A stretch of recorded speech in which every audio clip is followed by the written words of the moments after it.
My father lived on the south side of town, just beyond the factory district. The name was misleading. Nothing but food pantries, strip clubs, and churches, often in the same building. The neighborhood had plywood, over 50% of the residential windows.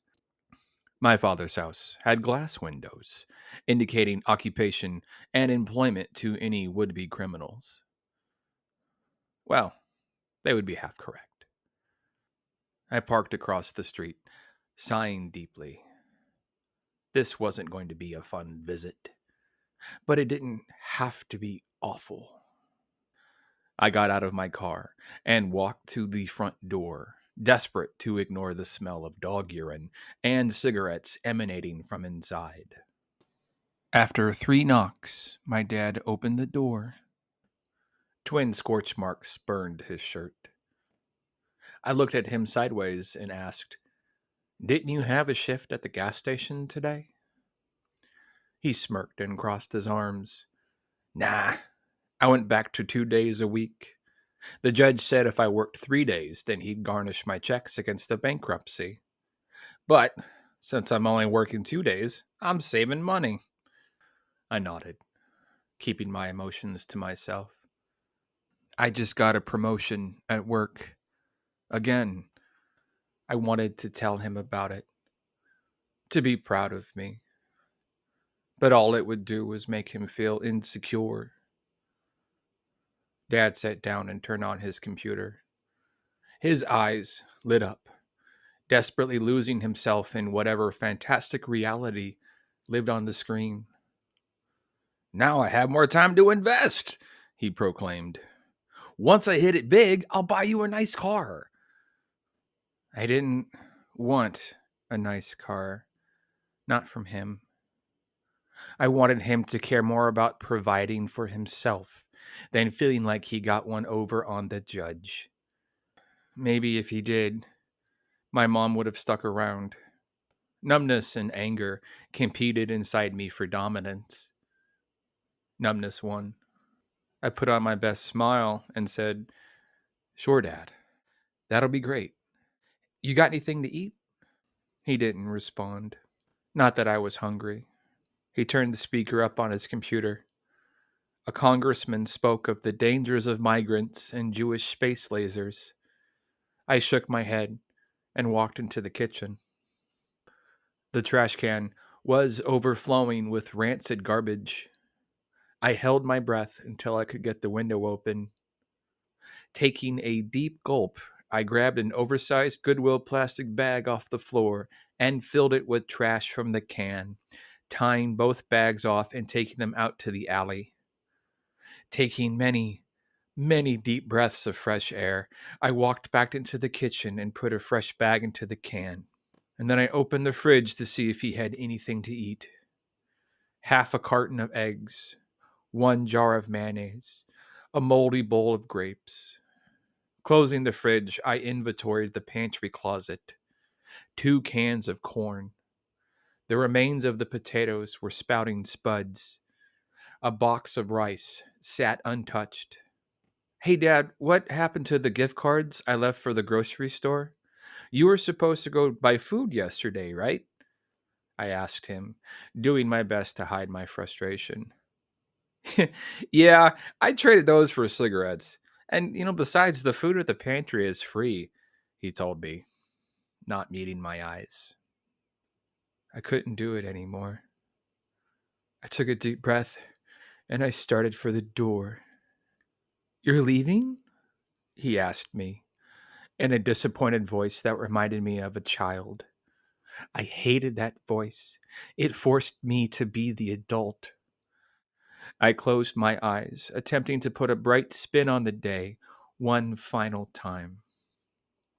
"Yeah, Dad. I I gotta go take care of a thing." He looked downward, confused. "Oh, so you don't want to stay then?"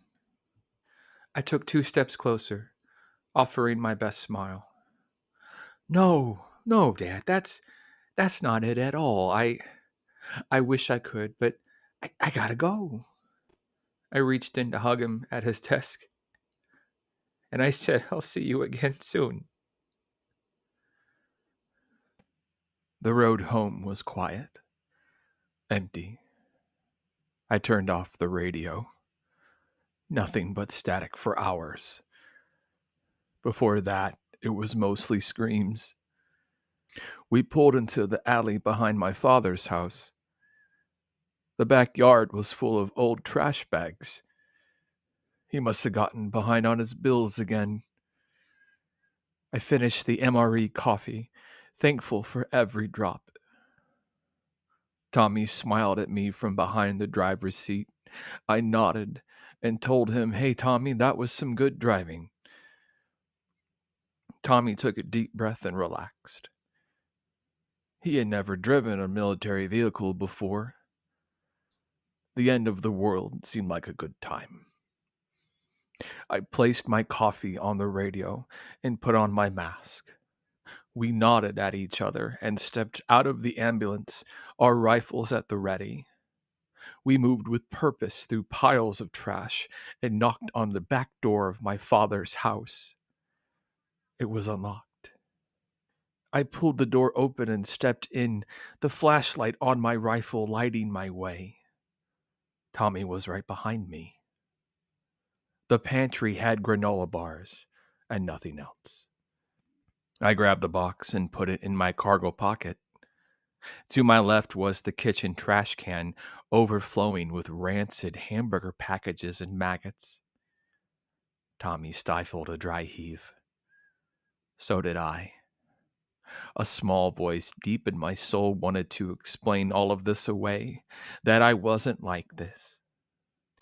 Tommy saw my eyes and nodded with understanding. I smiled under my mask and kept moving deeper into the house. As we moved into my father's office, the smell of putrid death hit the side of my face and made friends with my stomach. I kept my composure, but just barely. On a broken chair was the source of the stench.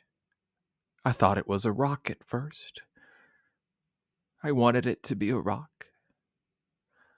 But it was a human head. The mask we wore didn't block out the smell. I picked it up with leather gloves, looking at my father. His face twisted in a final expression of pain. Those eyes that knew such pain and rage and love were locked in regret. I held his severed head in my hands, stroking his right cheek with my thumb, and told him, "I'm so sorry, Dad. I was too late." I held his head in my hands for a minute, my body shaking. I looked at Tommy, begging him to wake me up with the silent scream he heard so clearly through my eyes. A small tear ran down his left cheek. I nodded. An hour later, after finding a spot not covered in garbage, I finished burying my father's head in his backyard.